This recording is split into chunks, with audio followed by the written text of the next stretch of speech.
Bonjour, société de consommation pop. Nous sommes de retour, c'est l'heure du déjeuner. Et regardez, encore une déception. Les gens sont déçus. Ceux qui attendaient ont une grande présentation dans le hall 8. C'est la scène préférée de Marvel à la Comic Con, qui a lieu en juillet. Les gens qui attendaient des nouveautés sur Doomsday, attendaient les nouveaux films, attendaient les nouvelles séries, des nouveautés, des bandes annonces, des apparitions sur scène. Rien, rien. Cette année, Marvel sera absente du Hall H, absente de sa scène. Elle fera une petite présentation, et ce ne sera pas cette présentation spectaculaire et luxueuse que Marvel a l'habitude de faire lors de moments spécifiques des sorties. Tu vas te souvenir d'une qui a beaucoup attiré l'attention à l'époque. C'était quand, en un seul jour, ils ont présenté le casting, une partie du casting de Thor, Amour et Tonnerre, Les Éternels et Blade. Tout a mal tourné. Mais même ainsi, c'est toujours une apparition qui attire l'attention, qui suscite de l'intérêt, qui génère des gros titres, des clics pour Marvel. Comme l'année dernière avec Robert Downey Jr. apparaissant comme Docteur Destin et l'annonce des Avengers Doomsday, qui ne s'appelle plus Dynasty Kang mais Doomsday. Et que le méchant allait changer, et que le méchant serait interprété par Robert Downey Jr., qui est apparu en chair et en os avec les frères Russo et Kevin Feige sur scène. Et maintenant, le public attendait quelque chose de Doomsday, parce que c'est déjà pour l'année prochaine, et c'est là que cette histoire commence. Le tournage de Doomsday est toujours en cours, avec le casting éparpillé à travers le globe. Il y a une équipe à Londres, une autre au Bahreïn. La vidéo que j'ai faite ici était très intéressante. D'ailleurs, on ne peut pas retirer les gars de leur travail, pour venir frimer sur scène sans même avoir quoi que ce soit à montrer. En l'absence de bande-annonce, il n'y a pas assez de contenu, pas assez de matériel pour monter une bande-annonce à montrer si la date est en mai. Si Avengers Doomsday était sorti le 1er mai comme prévu, cela aurait été la dernière Comic-Con de San Diego avant Doomsday. Là, peut-être qu'ils auraient improvisé quelque chose pour avoir de quoi parler. Mais comme le film a été repoussé à décembre, il y a une Comic-Con l'année prochaine où ils pourront parler d'Avengers, End of the Day. D'ailleurs, il y a David 3 qui cette année n'y est pas. L'année prochaine, ils utiliseront David 3 pour promouvoir Avengers, End of the Day, ce qui a peut-être influencé la décision de retarder un peu. Le Hall C va donc être vidé cette année. Ce n'est pas la première fois que ça arrive, et ce n'est pas non plus une raison de la faillite ou du déclin de Marvel. Parce qu'entre Avengers, Guerre de l'Infini et Endgame, il n'y a pas eu non plus de présentation de Marvel. Pour la même raison, ils filmaient les deux films presque simultanément. Ils n'avaient pas à montrer parce que le tournage n'était pas encore terminé. Il n'y avait pas d'effets spéciaux. Il n'était pas possible de monter un film. Tout le monde travaillait. Et ils n'ont pas pu réunir l'équipe pour faire une présentation cette année-là. Si je ne me trompe pas, en 2018, il n'y a pas eu non plus de panel Marvel. Et maintenant, c'est la même chose. C'est un autre exemple. Plus récemment, James Gunn, l'année dernière, tout le monde attendait une présentation de Superman. Qu'il apporte quelque chose sur Superman. Qu'il parle de Superman. Et James Gunn a dit « Je ne serai pas à la Comic-Con cette année. Pourquoi ?» Il est démotivé, il est pessimiste à propos du film. Non, je travaillais et il filmait à cette période, donc ça n'avait aucun sens de tout laisser tomber pour aller à San Diego sans rien avoir à dire. Cette année, je pense que James Gunn va y aller et montrer quelque chose. Il y a une certaine promotion. De Detective Comics, peut-être quelque chose sur Supergirl, puisque c'est déjà filmé. Il y aura même le film Superman qui sera déjà sorti à ce moment-là. Et il devrait aller là-bas pour dire quelque chose, réserver une date, parler des futurs films qu'il avait promis, et qui maintenant comptent vraiment.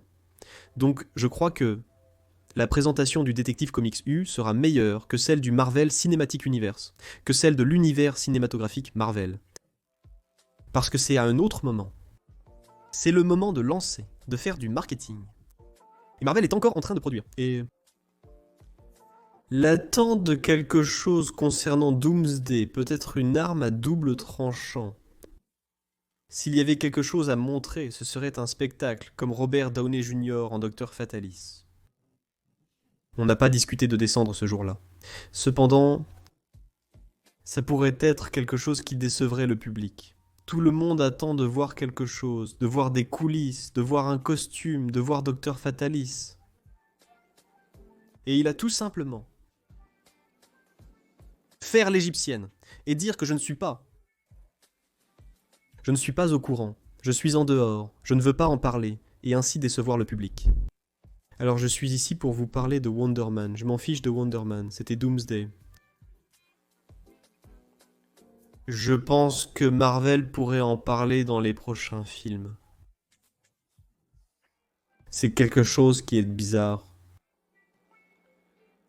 Je m'attendais à ce qu'après les 4 Fantastiques, quand les films Marvel sur des personnages spécifiques se terminent, on aurait des nouvelles de ce qui arrive ensuite. Parce que Marvel n'a que 2 films maintenant. Doomsday et Guerre secrète. Il n'y a plus rien. On n'a pas de Thor 5. On n'a pas de Doctor Strange 2. On n'a pas de Shang-Chi 2. Il n'y a pas de Black Panther 3. Il n'y a pratiquement rien d'annoncé. On n'a que Avengers. Ce sont 2 ans, avec seulement 2 films. Il y a même des rumeurs qui circulent selon lesquelles Bob Iger serait un peu inquiet face à cette situation. Parce que l'été prochain, il n'y a pas de film Marvel pour rapporter de l'argent. Et les actionnaires commencent à devenir nerveux, inquiets par ce manque de contenu. Et pour l'été prochain, chez eux, c'est-à-dire en juin, juillet, il reste 1 an. Marvel n'a rien annoncé, rien n'est en production ou pré-production actuellement. Quelle série y aura-t-il d'ici là ? C'est bizarre. Étrange. De ne pas profiter de cette occasion à la Comic-Con pour annoncer des films à venir qui doivent être annoncés. Peut-être dans la justesse et la mesure.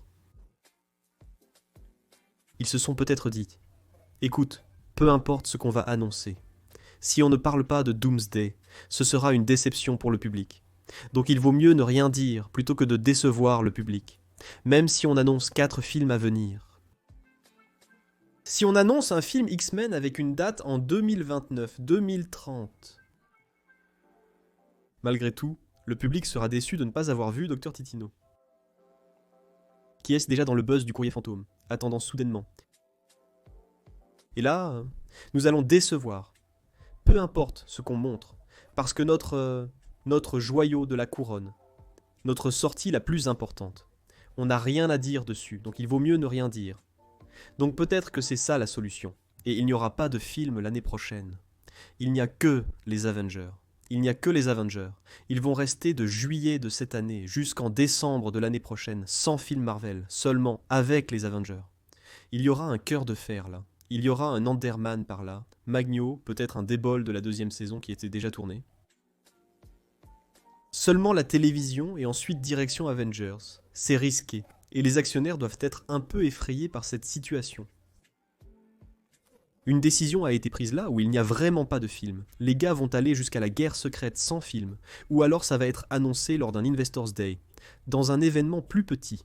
Parce que c'est très étrange, ce trou gigantesque que Marvel a laissé sans aucun film. On est habitué à 3 films par an. Cette année, il devait y en avoir 4 si ce n'était pas pour Blade. Je ne crois pas qu'ils aient une date pour Blade pour l'année prochaine. Merci d'avoir regardé cette vidéo. Je reviens bientôt avec plus de sujets sur la culture pop. Vous pouvez cliquer sur les options à l'écran pour rester un peu plus.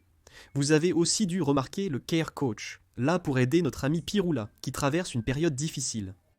Piroula a eu un grave problème de santé, il est à l'hôpital et il a besoin de notre soutien. Si vous pouvez passer sur la chaîne de Piroula, regarder une vidéo, son contenu est toujours incroyable et toujours à jour.